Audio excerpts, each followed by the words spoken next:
fellow collectors, and welcome to Long's Toys. Today we are taking a look at the Ultra Dimension Card Series Official Binder 2 from Ultraman Decker. So this is just the second binder to hold your cards in case you filled up the first one. And it does come with some unique cards.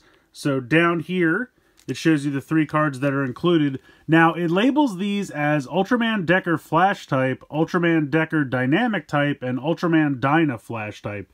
So I'm assuming that means that they're not going to make any new sounds in the D-Flasher. Of course, we're going to check that out. But it's very possible that they're just, new designs, but they have the same barcodes as cards we already have. And if that's the case, we're not really going to get any new or unique sounds, but aesthetically they're different. So we'll have to check that all out. But yeah, just another cool binder to put your cards in. Really nice picture here on the front and a cool picture here on the back. I'm going to go ahead and get everything out of this bag and then we'll take a closer look. Alright, so we have our binder and 3 cards here. We'll take a look at the binder first. Pretty typical binder, honestly. Says Ultra Dimension card here on the front. Nice group shot of the new generation heroes. Also says Ultra Dimension card here on the spine.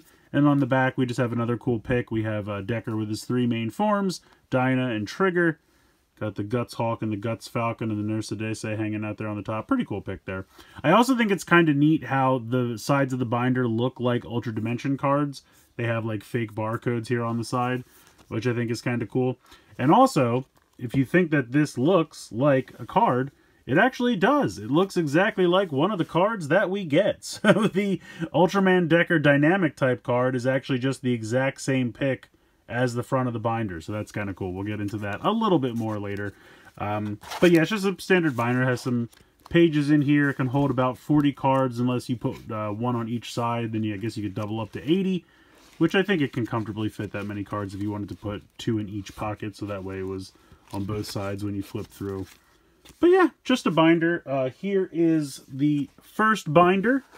So we can put these 2 next to each other. And they're this kind of like softer material. So they don't stand on their own too well. And this one's full of cards. So that's probably adding extra weight. Now you might be thinking this kind of looks familiar. The Decker Flash Type card is actually just the cover of the first binder. So you have the first binder for Decker Flash Type, you have the second binder here for Decker Dynamic Type, and then you have this Dyna Flash Type card with just the 2 of them on it, which is pretty cool. So I'm going to go ahead, move these out of the way, and we will take a look at the cards and try them out in the D-Flasher. Alright, something else I wanted to point out too while we're taking a look at these. So we'll start with our new Ultraman Decker Flash Type card. Again, it's the cover of the first binder. It's a nice group shot of the new generation heroes there. And if we take a look at the standard Ultraman Decker Flash Type card, you can see that the barcodes are exactly the same on the side. So this will not make any new sounds in the D-Flasher. I'll probably still go through it just for fun, but it's going to be the exact same sounds with both of these cards. Spinning it around to the back, you can see that they look fairly similar there as well. Now, these barcodes are slightly different. You can see in a couple spots. So I'm assuming with the game, they will do something different.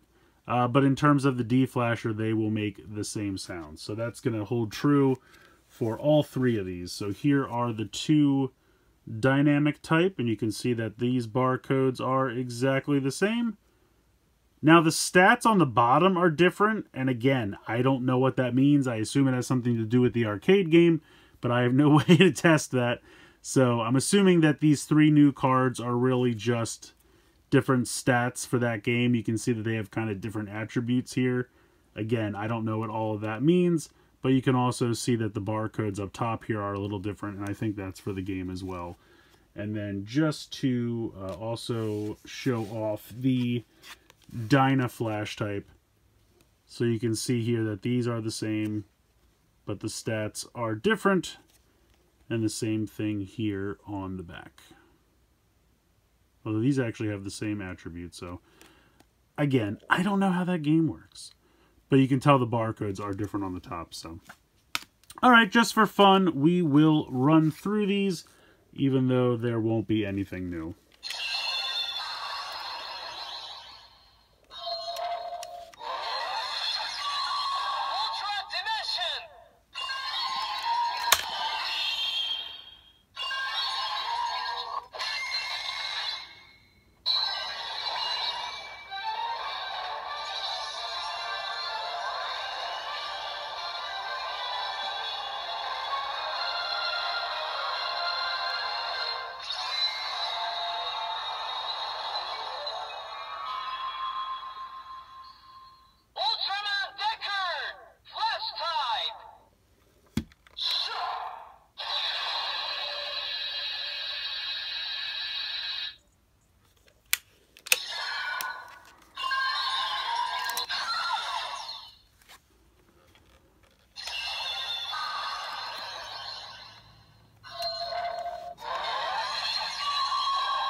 And one last thing I did want to point out about these, even though they are just kind of like new aesthetic versions of cards we already have, they are numbered sequentially with all of the other ones that we've been collecting. I thought maybe they would have the promo number or something like that, but they are 58, 59, and 60, which are sequential right after the last card set we had, which was number 8. So, interesting that they are kind of just repaints with new pictures, but they are part of the series because they are numbered sequentially. So that's going to do it for this one. Really nothing new in terms of functionality. It's just kind of 3 cards you already have, but with new pictures on front. I mean, they look cool. I think they're really nice pictures. I think it's kind of funny. This is just the cover of the first binder, and this is the cover of the second binder. And then you have this Dinah Decker team up over here, which makes sense because obviously Decker is so directly based off of Dinah, so I think that's kind of fun. I mean, they're 3 nice cards. They look great. They're just not going to add anything new functionality-wise. Now, if you're in a position to use them with the arcade game, they might do something different. I would kind of think they will because the barcodes on the top on the back are different. I'm just not in a position to test that theory. So, to me, they're just aesthetically different cards that make the same sounds as cards I already have. But again, they look nice, and this is a relatively inexpensive set. I think it was like less than $10 before shipping. So if you just want a nice cool binder to hold more of your cards, or maybe you just like the binder and you want to use it with different cards, also a possibility. They're nice, you know, they're a little like the floppiness to the actual binder itself, but they're nice. They hold the cards well. I think they actually work really well. I've been using the first one for all my cards, and it's been great so far. So definitely recommend it, like I said, but do you need it? Is it a must for the collection? That's going to be up to you. Those 3 cards are numbered sequentially right after the cards that come in Dimension Card 8. So if you're a completionist and you need to get all the cards because maybe there's a premium Bandai set down the line that's going to have cards that start at 61 and you don't want the gap in your collection, then you might want to pick this one up. But if you don't really care about the sequential numbering and you just want unique cards, you could probably pass on this. But again, it's such an inexpensive set. I think it's kind of nice to grab it. The 3 cards look great. The binder looks nice. And that way, if they do more cards down the line, you'll have somewhere to put them. So let me know what you guys think in the comments below. Please like, share, and subscribe. Hope you guys enjoyed the video. And as always, thanks so much for watching.